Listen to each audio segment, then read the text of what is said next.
Pennsylvania lawmakers have introduced a bill to ban transgender girls from competing on female school sports teams.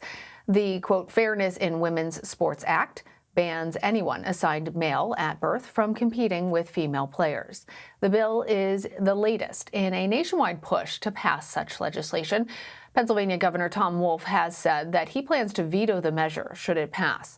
Kansas Governor Laura Kelly vetoed a similar bill in her state Thursday. She said in part, this legislation sends a devastating message that Kansas is not welcoming to all children and their families, including those who are transgender. Meanwhile, the National Center for Transgender Equality says calls to the Crisis Trans Lifeline have tripled since debate about these bills began. As the organization told the Philadelphia Inquirer, quote, with increased visibility, you're also more visible to the people who hate you.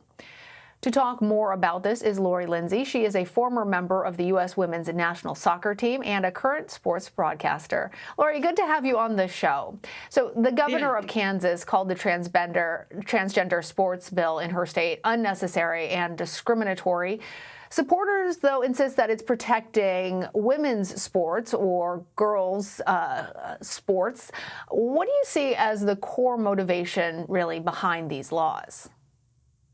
Well, in general, I think there's just a tremendous amount of misinformation about trans youth in general. And then to your point, Lana, the fact that, these bills do uphold white supremacy under the guise of protecting women's sport, when we actually know that women's sport protection of it would be to have more funding, have more women in leadership positions, equal pay. So reality, though, is that these trans youth just want to participate with their friends and play sport just like everyone else.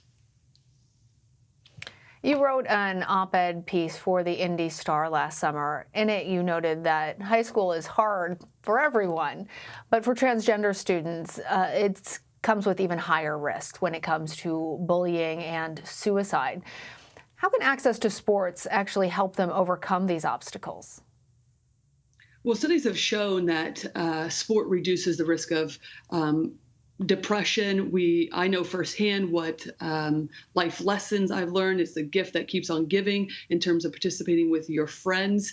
And so really it's about learning these lessons and having access to this wonderful sport and continuing to push for that, especially during these times of COVID when kids are already, trans youth, every kid actually is already being isolated and not having access to just play in general. So those are some of the impacts, and to be able and to not having participation in this is really just unfair and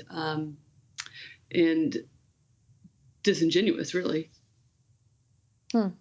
Lori, I want to circle back to something that you said earlier about these bills are trying to perpetuate supremacy. I imagine that there are parents at home who have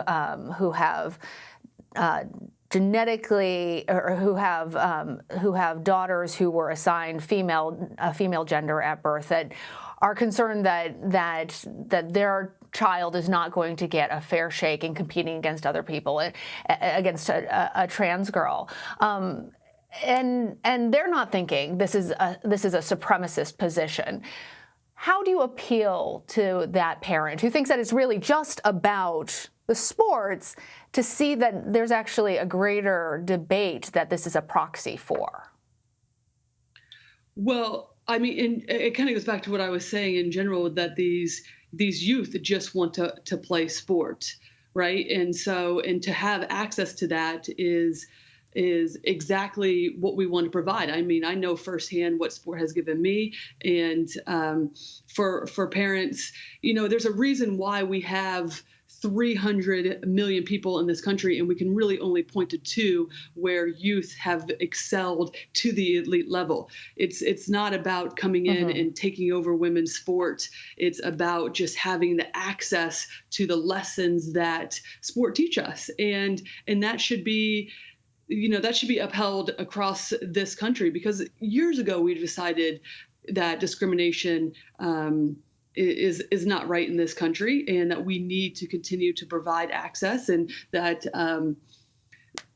yeah, that everyone should have equal opportunity. And we're seeing that play out in many different realms currently. But at the same time, that's what I would say to parents is that these kids just want access. It's about participation, the same reason why cisgender kids are playing sport as well. I want to read a bit of a statement from the NCAA Board of Governors that they released this month. They said, when determining where championships are held, NCAA policy directs that only locations where hosts can commit to providing an environment that is safe, healthy, and free of discrimination should be selected. Is the organization doing enough to protect transgender student athletes, and what else should they be doing? Yeah, good question. And they have come out and stated that every athlete deserves the right to participate without discrimination, as you've mentioned, Lana. And at the same time, though, I think there needs to be even a clearer and firmer stance on what the NCAA is doing, whether that's coming out and saying championships will not be held in the states that have anti-trans bills, would be first and foremost, because that really speaks to holding the line. Because at this point in time, we've seen the NCAA. We saw what's happened last month during the NCAA championship in the weight room. So there's a lot of things that are developing, and for them to be able to come out and have even more of a firm stance against anti-trans bills would just be a massive step in terms of protecting, quote unquote, women's sports, which is really what this is all disguised under. Yeah, Lori, I just keep coming back to the fact that there's been a 300% increase in the number of calls made to helplines by trans youth as a result of just the debate about this bill. And it really wasn't too long ago when openly gay athletes were questioned about whether they should be full participants in sports. Mm-hmm. What lessons do you think we can take from that time to help transgender student athletes and transgender kids overall? Yeah, really the thing that we saw then was allyship. We saw straight athletes speaking out for their LGBTQ plus teammates and speaking out, and we saw just the strength in what allyship looks like. And that is the same thing that needs to happen now.